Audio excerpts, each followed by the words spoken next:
We welcome everybody to today's hearing on a free press and protecting journalists. I look forward to hearing from all of our distinguished witnesses today, who will all bring unique personal and professional perspectives to this important issue. We will now introduce today's witnesses. Ms. Sharyl Attkinsson. Ms. Attkisson is a 5-time Emmy Award-winning journalist and a recipient of the Edward R. Murrow Award for Investigative Reporting. She has been a journalist for 30 years and is currently the managing editor and host of Full Measure. Ms. Attkisson, you may begin. Good morning. It's an honor to be here and also to get to meet Catherine, finally. In decades of reporting nationally at CNN, CBS, PBS, and for the last 9 years on my TV show Full Measure, countless news stories that I broke, or facets of them, could not have been reported without sources whose identities needed to be protected. To name just a few, Enron, BP oil spill, TARP bank bailout, follow the money investigations on taxpayer spending, congressional oversight, congressional fundraising, prescription drug and vaccine dangers, Haiti earthquake aid, K Street lobbying, green energy failures, waste and fraud at the Red Cross, Firestone Tires, Benghazi, and Fast and Furious. The last 12 stories I mentioned, thanks to some information provided by sources who could not be quoted by name, received recognition from the Emmy Awards. Multiply that by thousands of reporters and countless stories, and it's fair to argue that a lot of important facts would never have been exposed if journalists couldn't ensure protection of our sensitive sources' identities. Today's managed information landscape makes it more difficult for journalists and our sources to report on ethical lapses, wrongdoing, and crimes. More often than not, the truth teller, when named, is smeared and ruined while the wrongdoers carry on. They escape accountability and may even get promoted.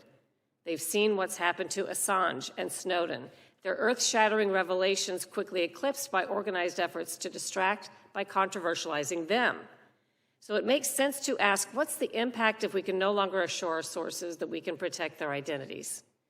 It's not a new concern.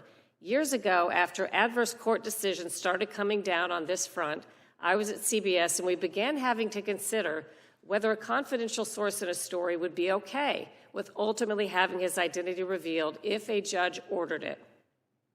Obviously, the answer was often no. I could no longer provide assurances to a whistleblower who feared for his career or safety that I could guarantee protection of his identity.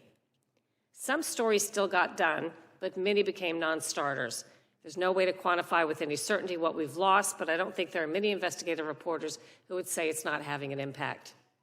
There are ideas to help, such as the Press Act, that would generally bar federal agencies from forcing telecommunications firms to turn over records belonging to journalists. But it's important to note that some of the most egregious intrusions on press freedoms don't happen that way. Our intelligence agencies have been working, pardon me, this is important, I need to clear my throat. Our intelligence agencies have been working hand in hand with telecommunications firms for decades, with billions of dollars in dark contracts and secretive arrangements. They don't need to ask for permission to access journalist records or those of Congress or regular citizens. Current efforts to reauthorize Section 702 of the Foreign Intelligence Surveillance Act relate to this. There's a lengthy record of government surveillance abuses to be found in just the little we've been able to learn about. Intelligence officials have misled Congress about surveilling U.S. citizens, even spying on journalists and political figures, their staff, and allies. It's been a known problem for decades. An Inspector General report in 2020 found the FBI violated Woods procedure safeguards in every single wiretap audited. Pardon me. In just 29 FISA applications reviewed, there were 409 errors. Even when caught and pressed, the FBI only had fessed up to half of them. It was all brushed off as innocent mistakes and poor training as usual.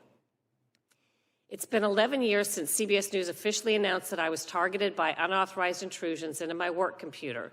Subsequent forensics unearthed government-controlled IP addresses used in the intrusions and proved that not only did the guilty parties monitor my work in real time, they also accessed my Fast and Furious files, got into the larger CBS system, planted classified documents deep in my operating system, and were able to listen in on conversations by activating Skype audio. I sued after it was clear the Department of Justice would not hold its own accountable. The case is the first we know of in which a journalist spied on by the government received a clerk's default against an agent working for government parties in a surveillance operation. It's a small victory because he was soon reported dead, which means we can't access potential information leading to the larger players. Besides that, I've learned that wrongdoers in the federal government have their own shield laws that protect them from accountability. Making sure journalists can protect their sources and do the constitutionally protected job that we do is critical, but new laws won't necessarily impact dishonest players in government who have proven more than capable of and willing to skirt laws to access the information they want.